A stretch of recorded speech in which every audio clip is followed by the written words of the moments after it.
أجرا فهم من مغرم مثقلون أم عندهم الغيب فهم يكتبون صدقت يا رب العالمين.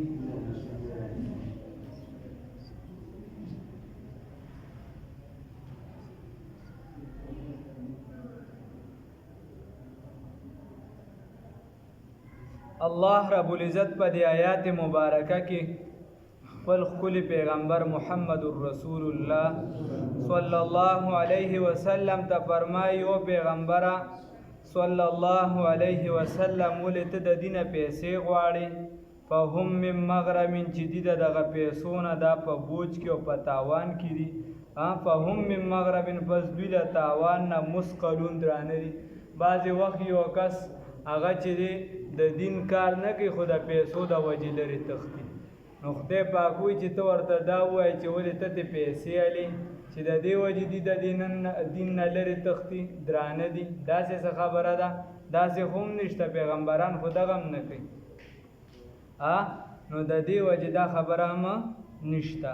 ام تسلهم آیا ته غواړې اجرا څه اجرت، نور ځایونو کې مخکې تیر شوي فهم من مغرم، نو فس د مطالبه کوي یا فهم من مغرب پس دوی له تاوان نه مثقلون درانه دي، داسې خو هم نه ده. او بیا د دین مسله ده، نو خالص په دین باندې د پیغمبر دپاره دا تعلیم چې پیغمبر یا ایها الرسول بلغ ما انزل الیک، چې تا ته کم یو څیز را نازلیږي ذره ذره ولې نه وي، هر څیز به ته رسې. دا د پیغمبر ذمواري او ډیوټي او د امتی ذمواري بلغوا عنی ولو آیا ورسوي اگر که زمانه یو یا دینو کاغه نسه سیزونه پاتې شي د کمزورۍ د وجې کله به یو ځای کې هغه خبره واضحه نه شي کولی، یاره به کله به صحیح کله به صحیح، نو هغه ته اجازت شته. بیا دکه شان انسان دی د دې سړي به چې دی ضروریات راځي، د ضروریاتو د وجې د بعضو سیزونو باندې لکه رسول الله صلی الله علیه وسلم له صحابي راغی، د بخاري شریف حدیث دی، وی صاحب ما په صورت فاتحه باندې 40 ګډې ته واغشتې چیلې، نو رسول الله صلی الله علیه وسلم ورته وی چې په نور سیزونو باندې اخلي نو د هغې نه ډېره ښه ده چې په قرآن باندې واغستلی شي، نو هغې اجازت شته. خو پیغمبر هغه ځان له شخصیتي، هغه ځان له د هغه په شان توکل په ټول عالم کې د چا نه وي، د پیغمبر په شان علم په ټوله زمانه کې د چا نه وي، او د پیغمبر په شان عظیم احسان او الله ته نږدې احسان په زمانه کې د چا نه وي. بیا دا ټولو سردار سید الانبیاء والمرسلین محمد رسول الله صلی الله علیه وسلم د ناخو ډېر اعلی مقام. بیا رستو اجرت چې دی دا د متاخرینو فتوا ده، د دین چې څومره سیزونه دي،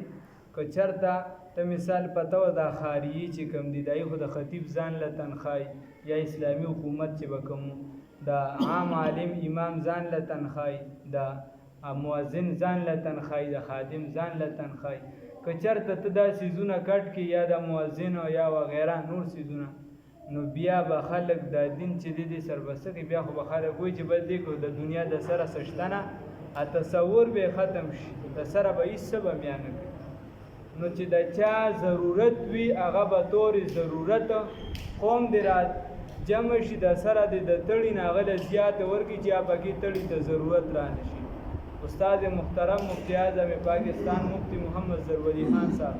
رحمه الله تعالی رحمتا واسعه هغه فرمایل وی په رمضان کې حافظ قرآن له دومره پیسې ورکړه چې په ټول کال کې هغه ته د چای نه د تګ ضرورت هم را نه شي، یعنې د سر دغې کار ته ضرورت را نه شي، او هغه به په خپله په دې عمل کوي. هغه به وي چې صرف زما د کور نه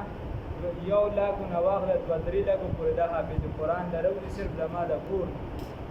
او زه چې کومې ورکوم د هغې جدا خبره. خیر نو اجرت علی الامامت یا اجرت علی الطاعات یا چې څومره د دین کارونه دي په هغې باندې جایز دی که نه، دا بیا د متاخرینو فتوا ده چې دا اخیستلی شي بلکل جایز دي، په هغې کې څه خبره نه شي، بلکې په وروستو کې د دارالعلوم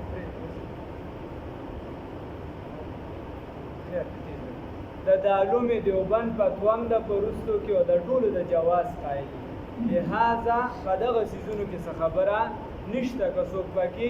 کسی اوچتۍ را اوچتۍ چې دا چل دی او دا هغه چل دی نو هغه له به مونږ دا ووایو که په تا باندې کجورې بندې شو نو بیا به ایسم بیا به نه فرقه پیدا کړي او نه به ښه کړي نه به بد کړي دا صرف د کجورو او د دیګونو زور دی چې د هغې په زور لګیا نور فتوا او اجازت احادیثو کې شته ها داسې به هم نه جوړه چې دین نه کاروبار جوړ کړي چې په هر یو څیز باندې ته چې دی به یې ټکس ولګوې چې ما له دین نه راځې نو دونه پیسې به راکړې نو داسې به هم نه کړي او نور اجازت شته صحیح ام تسألهم آیات سوال کوي د دیونه اجرا د څه اجرت فهم من مغرم د تنګي کې امام ملګري راته خبره کوله موږ سره امام زمونږ ځای کې یو امام شوی نو هغه یو کس ته وي چې هلکه تنخوا نه راکړي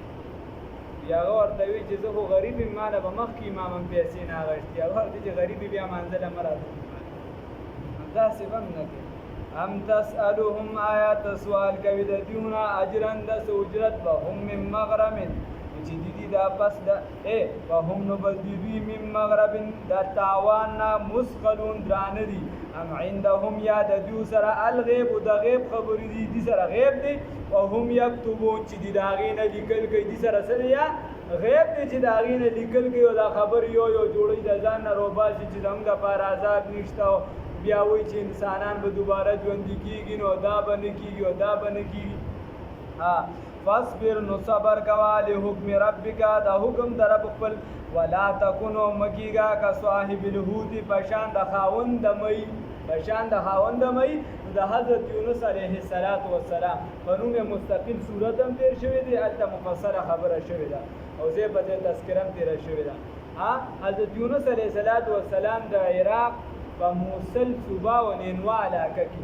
په هغې کې بلا وهې قوم ته تبلیغ وکړو د نر زامن په ډډه نه وړېده چې نه وړېده نو دې ورته اخره کې وایه چې داسې کار دی چې د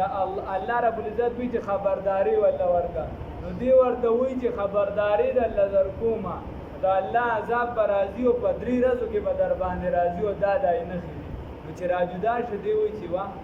دا خو مې د ځان نه وایي چې دا خو رانه خطا وشو د الله عذاب راځي په وخت والله ټاکلی نه دی نو ده وایي چې او دا قوم خو به راته اوس دروغجن ووایي ما به چېرې دا په دار کې یا ما ته به دروغجن وایي بس زما د وجې به پیغمبرانو ته ټولو ته خبره راته وشي نو دې د دې قوم نه ووته چې ووته ځان سره خپله بیبي هم واغېسته یوې بیبي وه 2 بچي یې ځان سره خپل واغېستل د 9 کالو علماو لیکلي مفسرین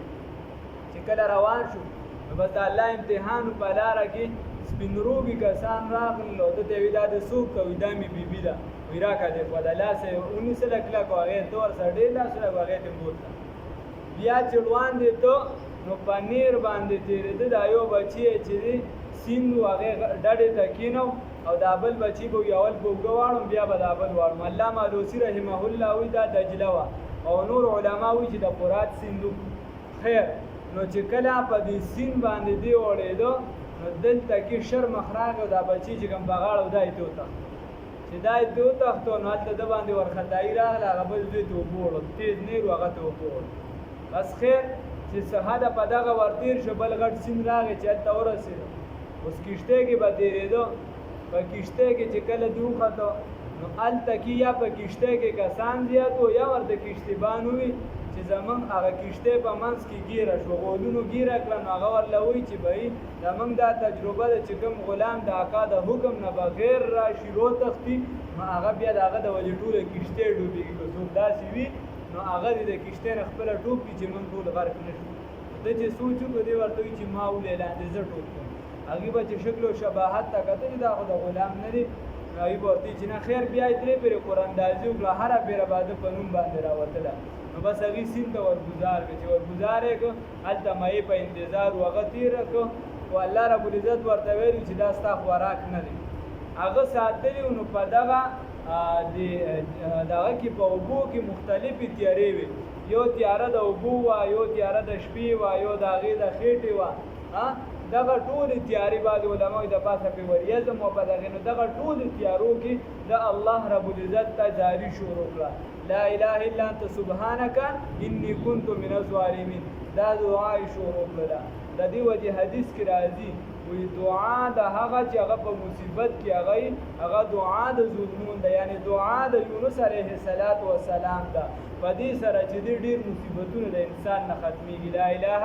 الا انت سبحانك انی كنت من الظالمین. دې سره دا دعا وستله د دې په برکت سره الله رب العزت په خپل د توجه مونږ ته आवाज وکړو، یعنی دا دعا وستله نو د دې د وجه بیا مونږ را بار کامې روغ ورځو چې کله روغ ورځو د سین په غاړه باندې نو بدن یې کچشیو مکمل 3 ورځې 4 ورځې یا 6 ورځې یا نور بعضو نور علما پکې زیاته مقوال وي دا ورځې تیرې کړې چې کله به روغ ورځو نو د کدو بوټي یا بل داسې بوټي چې غټه پاڼه واغه پرې راوخته دا هغه د وجې د هغې لاندې بیا چې دی یو پسې بچي پسې ګرځېدله هغه راغلل او د هغې نه یې پې وڅښلې. نو والله اعلم موږ چېرته کتلي نو کیدای شي دې کې به خاصیت داسې چې دا به بدن سره را جوړوي وغیره، ځکه چې بعضې 2-3 کسانو باره کې داسې راغلي چې د اوسې پې وڅښلې. نو خیر دغه وڅښلې د هغې سره بدن بیا ورو را جوړ شو، واپس ورته خدای پاک وایي چې خپل قوم ته لاړ شه، هغې ته دعوت ورکړه کله او دلته په قوم باندې چې نښې راښکاره شو نو دا یو قوم دی صرف په دنیا کې چې په دې باندې نښې د عذاب ښکاره شوې. خو من حیث القوم څنګه چې پښتانه دا وایي او اکثریت یې وایي، هسې دا یو نیم چې خو جاهلان ماهلان ګرځي بیا لږ سره، خو اکثریت دا وایي او اکثریت د پښتنو چې دا په یو ځای مسلمانان شوي، من حیث القوم مسلمانان شوي. نو دا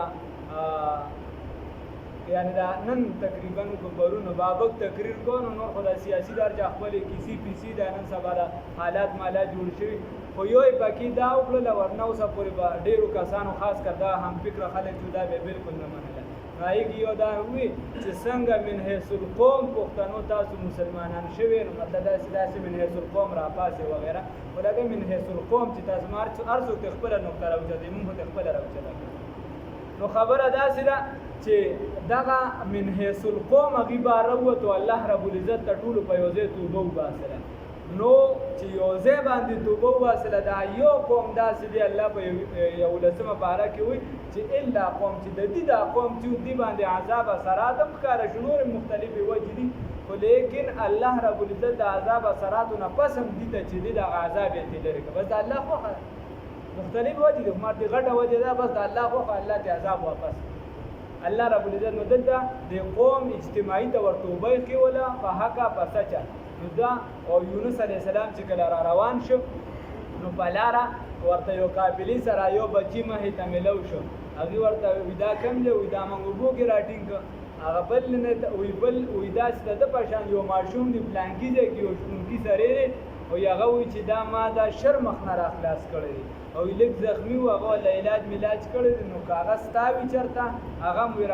هغه وایي چې وارث یې پیدا شي ما به ورته وښیم پلانکي ځای کې دی هغه نه واله دې لاړه هغې هم ترې واغېسته او په لاره هم هغه جماعت مخې له ورغې چې صاحب موږ به رښتي یو دا موږ دې سره څه کار نشته، خو د الله د طرفه امتحان و الله وایي چې دا بیبي ته دا دې اوچته کړې دا دې لرې کړې نو موږ دا درنه اوچته کړې وه ډاډېده کړې مو د نظر نه. واپس چې کله قوم ته راغې نو قوم چې ولیدو نو ډېر زیات خوشحاله شو او قرآن کې راځي چې څه د پاسه 100,000 دغه خلک څه د پاسه 100,000 الفاظ راغلي دي او ترمذي شریف حدیث چې 1,10,000 کسان 1,10,000 کسان ټول په ټوله توبې خو یې وه او د ده په لاس باندې بیا توبه وباسل او کلمې وویله. نو هغه خبره ده ولا تکن کصاحب الحوت ورته وایي ته مه کېږه په شان د ملګري د مۍ د خاوند د مۍ، مطلب دا په بې صبرۍ کې د هغه په شان مه کېږه چې صبر نه کار اخله. اذ نادا په هغه وخت کې چې هغه آواز وکړو مونږ ته وهو مظلوم او دې د غم نه ډک مونږ ته آواز وکړو لولا ان تدارکو الله رب العزت وایي که چېرته نه وي لولا او کچری نوی تدارکه کچری دی نو راټینګ کړي نعمت من ربه د رب د جانب ولولا ان تدارکه کچری نوی راټینګ کړي دلرا نعمت من ربه د رب د جانب نه دغه تیزی وکړه او د الله رب العزت نعمت راټینګ کو لانو بيزانو دی بغور زولي شوی وي بالعراء په ډاګه میدان باندې که چېرته د خدای دا نعمت دی نه وي راټینګ کړی نو په ډاګه میدان باندې به یې غورځولی وي وهو مذموم او دی به څه وي دی به بدحاله و بیا دی به بدحاله و. نو الله وایي فاجتباه بس موږ دلره خاص کو ربو رب د علما دي چې دغه د بیا سنور انعامات هم ورکړو څه کلمات نور خو لک لا اله الا انت سبحانك اني كنت من الظالمين نو دا ورته دغه تملو شو فاجتباه ربو بس خاص کدل رب خپل فجعله بیګردو دلرا من الصالحین د نیکانونا ويکاد الذین او بشک نزدیدا چې ها کسان کفرو چې کوپرې کړي لا یذلقون کا چې او خو وی تابع بصاریم پتی زستر خپل سره دا یو مختلف معنی خو اصل معنی دا چې دا د نظر بازو متعلق راغلی دی د کافرانو ظالمانو نه نور لارې پوره نه شوي نو په مکه معظمه کې به چېرته داسې کس کته چې د هغه به نظر ډېر تیز لګېده هغه به یې راوسته چې رسول الله صلی الله علیه وسلم به خطبه کوله یا به خبره کول نو هغه به ورته وتوي نظر په استعمال کړه نظر په استعمال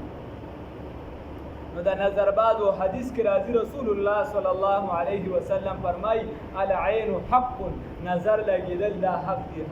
نظر لګیدل دا حق دی یا حدیث کې علاج راغلی دی چې کوم بنده دا غ نظر لګیو ته د ځان پته نو دی وای ماشاءالله سره ویا ماشاءالله لا حول ولا قوه الا بالله هلالي لازم دې دا ویا زمونږه اوسمه دی کور کو چې وره چې سمار پارو رسی نو دا دی وې د کشان د زنانو کې او کله نا کله وې د انسان خپل نظر هم په ځان باندې لګي حدیث کې راځي نو دې چې دا په ځان کې یا په خپل اهل او عیال کې سخوبي داسې ښکار شي خاصه راځي کې دې ماشاءالله وې سړي ویا ماشاءالله دی وې او ورسره حدیث کې راځي لا حول ولا قوه الا بالله دې پر راغلي نور کو ورسره ته ملګری کې خیر ملګری کا خدای دې پر الفاظ حدیث کې راغلي یو بل علاج په حدیث کې راغلی دی او صحیح احادیث دي پای کې دا راغلی دی چې دغه بنده د عادت چرندام وګو د چرندام وګو یا مثال په تور د مخلاص وګ دی بس دا دی راواخلی او چې چاته کم بنده یاد ته په خپل اندازه ولګي چې را په پلان کې می نظر ولګیدو نو دا چې دوی چې دغه وبد هغه خپل ولېږي یا دغه سوال جواب وکړي چې بای دا ستاسو نظر په ما لګېدل دي نو دغه وبراکا دغه وبد هغه بیا په ځان استعمال کی په ځان مختلفو زیاتې بوله به مختلفو طریقو سره نو دې سره بچی دغه نظر دا دغه شي دا به ختم شي د نظر اثر به ختم شي او د مالک بیا نور څه علاجونه هغه داري چې نظر باز د کوشش انسان کوي چې ما هدا دي نور ځکه د نظر زور ډیر سخت وَإِن يَكَادُ الَّذِينَ او بشکا نزدې دي چې ها کسان کفرو چې کو پرې کړی لا یسلقونا چې هو کوي تعالی را راو ورځوي تعالی را بیا بصارم پتیز سترګو خپل سره لما سمعوا ذکر هر کله چې دی اوري د ذکر لره چې قران اورینو دا چلونه کوي ويقولون وايد انه یقینا دا پیغمبر صلی الله علیه وسلم لمجنون دا لیوانی دی وما هو ندیدا د صحابیانو کې صحابه ټول ډیر زیات په اخلاقی تور او په هر اعتبار سره خپل یو صحابي هغه به چې رسول الله صلی الله علیه وسلم خط ورکړي چې بلانکی باچاله لرشه هغه به چلته لړنو د اغه علاقه خزي بداغو لیدول بار وروته دومره خایسته پاک ورکړي هغه به چې کله کپڑے او مطلب د غربت زمانہ ولم خو باغی چولیو او چې د پاسه به دا صادر بدلو را بدلو یا به چرته لامبل او صادر به چې دې درکړو نو بیا به هغه باندې هغه به همیشه بیمار ډیر به بیمار تبه به ډیر زیات او حدیثو کې راځي رسول الله صلی الله علیه وسلم بیا صحابه ته فرمایل وی تاسو د خپل رول له ولې په خپل نظر باندې د حدیث مفهوم دي نقصان او د تکلیف ورکړي تکلیف مو ورکړي انسان دې بس فکر وکړي کله نا کله د خینم لګي همیشه د پاره خلک قصدن نه لګي کله نا کله د خینم لګي وما هو ندیدا قران پاک الا ذکر مگر نصیحت دې ذکر دې للعالمین د تمام عالم د پاره کا ساده بارم دې زما د بارم دې د تمام عالم د پاره نصیحت دې نصیحت پدې کې ولټاوه فکر پدې کې ځان نه جوړ کا مفکوری دې د دې زنه اوچت کا او د قران نه اوچت ذکر هم بل نشته ظاهرا ذکر د قران تلاوت چې منسیات الله دې له توفیق راکړي هم تسالهم آیات د دین سوال کوي اجرن د سوجرت وهم نبذی مم مغرمن پس بلتا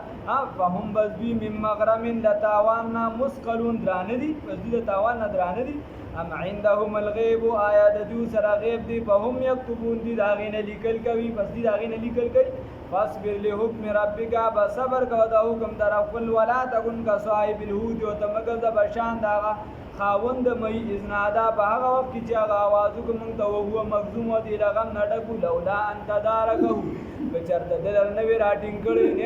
نعمت من ربي درب د جانب نه لنو بذبل عراي ورزول شی وو دی په میدان پډاګه میدان باندې وهو مذموم او دی په بدحالو فجتباه ربو بس خاص کړل رب د فجعله وی ګرځول را من السوالین د نیکانونه ويكاد الذين كفروا او بشک نزدې د جها کسان بشک نزدې د جها کسان کا برو چې کو پرېګړي لوز بخونه جو خو ویتا بیا بسوارم بدیذ نظرون خپل سره لما سمعوا ذکر هر کله چې دوی اوري د ذکر لرا قران لرا ويقولون دوی انه یقینا قران لمجنون یقینا پیغمبر صلی الله علیه وسلم لمجنون لیونه دی وما هو ندی دا قرآن پاک الا ذکر مگر نصیحت للعالمین د تمام عالم د پاره الله رب العزت